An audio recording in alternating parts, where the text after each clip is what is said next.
अस्सलामु अलैकुम वरहमतुल्लाहि वबरकातुहू। मोहतरम सामईन, इस वक्त बड़ी खबर से आपको आगाह कर रहे हैं। आज़म खान और बेटे अब्दुल्ला आज़म को सुप्रीम कोर्ट से मिली जमानत। जी हाँ सामईन, आपको बतला दें कि फौजदारी मुकदमे में सुप्रीम कोर्ट ने समाजवादी पार्टी के रहनुमा आज़म खान और उनके बेटे अब्दुल्ला खान की जमानत का हुक्म दिया है।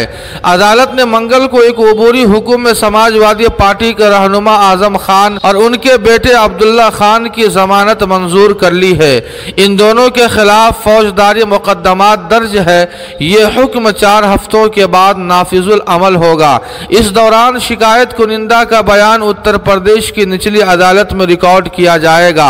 सामईन, आपको बतला दें कि अब्दुल्ला के खिलाफ और भी कई मुकदमात है, इसलिए उनकी जेल से रिहाई मुश्किल है। इसके साथ ही उत्तर प्रदेश हुकूमत ने आज़म खान की जमानत के मामले में मुखालफत करते हुए एतराज़ात दर्ज कराए हैं। इस पर अदालत ने सवाल किया कि क्या इस मुकदमे में मजीद हिरासत की ज़रूरत है। इस पर उत्तर प्रदेश हुकूमत की तरफ से पेश होने वाले एडवोकेट SV राजू ने बताया कि आज़म खान के खिलाफ कई संगीन मुकदमात में FIR दर्ज की गई है। ताहम आज़म खान के वकील कपिल सिब्बल ने कहा कि 2019 280 FIR केस में चार्जशीट दायर की गई है।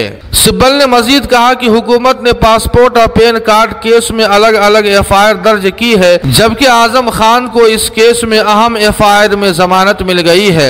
सिब्बल ने अदालत को बताया कि इस केस में दूसरा पैन कार्ड और दूसरा पैदाइशी सर्टिफिकेट बनाया गया है।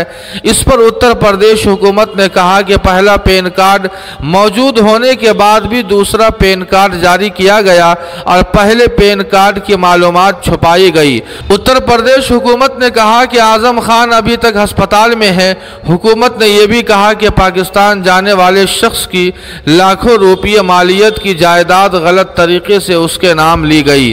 जी हाँ सामईन, इस खबर के ताल्लुक से आपकी क्या राय है, कमेंट करके हमें ज़रूर बताएं। वीडियो को लाइक और शेयर कर दें और कासमी GK को सब्सक्राइब करना न भूलें। अस्सलामु अलैकुम वरहमतुल्लाह।